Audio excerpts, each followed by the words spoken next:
Well, for those who are looking for an easy way to sharpen longer blades like swords, I've so far recommended the Work Sharp as kind of a foolproof option. I mean, nothing really is completely foolproof, but this does make things very easy, or at least I should say uncomplicated. It's not necessarily easy because it takes a lot of time. I mean, the belts that are used by this thing here are really narrow, and especially if you have a lot of material to remove on a blade, that can take a very long time. However, recently I got this attachment here. So that's a blade grinder attachment, and this makes things a lot easier. So generally what is ideal for sharpening large blades and also, reprofiling and all of that is a proper belt grinder. And if you have the space for it, that's all good. But if you live in an apartment and you don't have a lot of space, and also those things are quite loud, that might be an issue. So in that case, this here is definitely quieter, it's more compact, you can move it around easily. And this here, I'll show you how that works. So first off, I need to remove the standard attachment here. Then the blade grinding attachment goes over it. Gonna rotate it. And there's this set screw here. Now, it has a marking on there, tighten counterclockwise. They've got a bunch of belts. So the sword I've got here right now is one that one of my subscribers sent me a while ago, and this one here is very dull, as you can see, so I'll have to remove quite a bit of material. So for that, I think I'm gonna start out with the extra coarse belt, because that can remove material pretty quickly.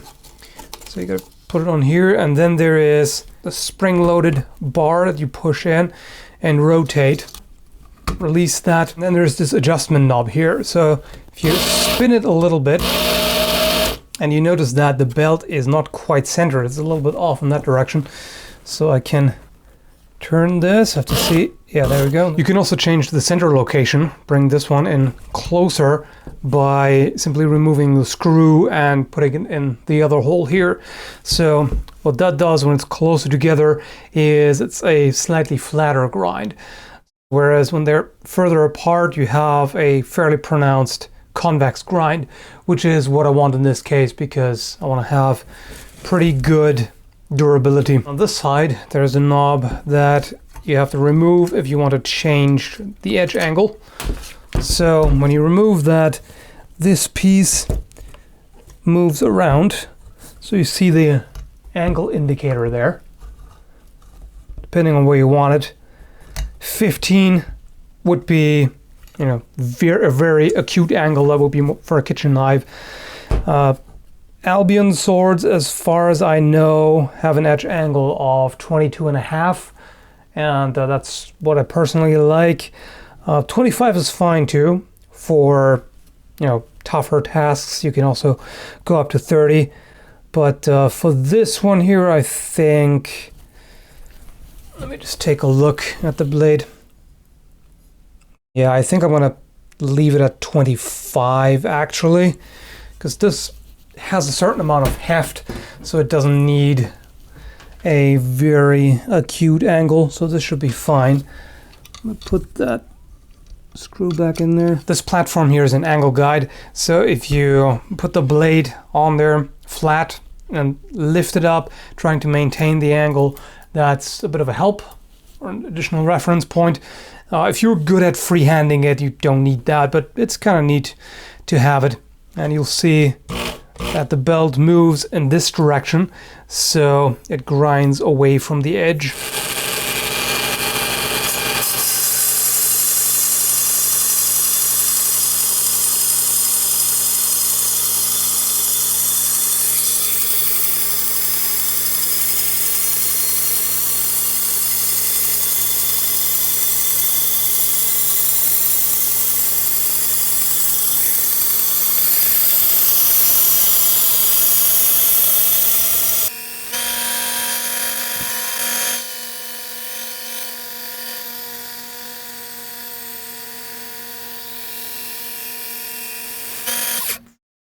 it's important to check regularly if the blade warms up.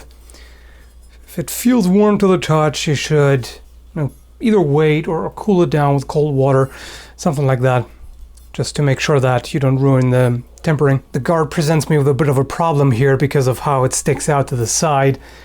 So it just hits the work sharp here, the handle, and I basically have to start further up on the edge to be able to fit it, which is not really a problem because this far down you don't normally need the sharp edge anyway.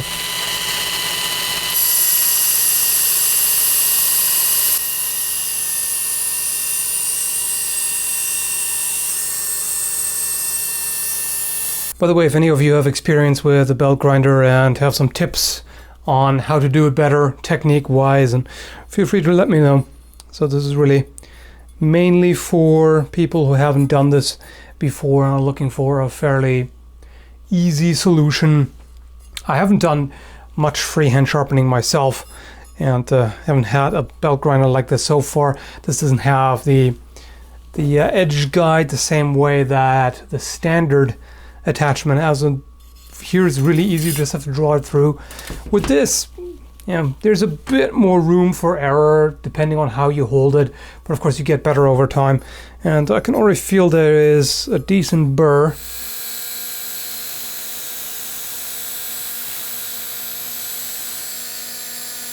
Okay, it's starting to warm up a little bit, so I'm gonna cool down the blade, and then I think I can move over to move on to the next finer belt. Okay, now the coarse belt.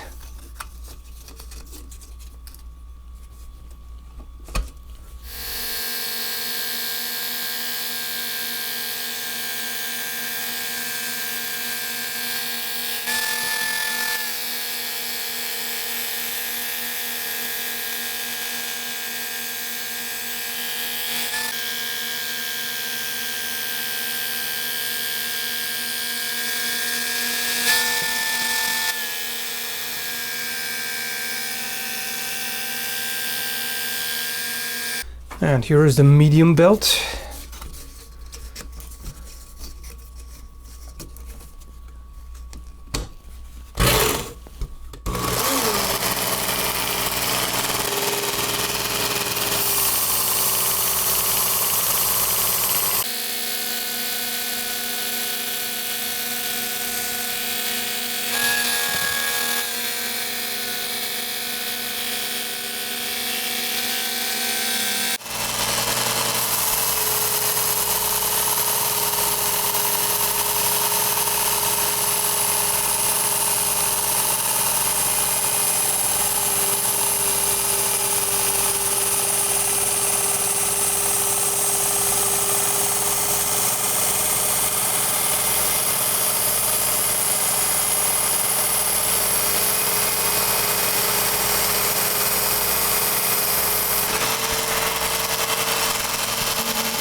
I could move on to the fine and even extra fine belt, but this is not a knife. For a blade like this, a slightly toothier edge is just fine.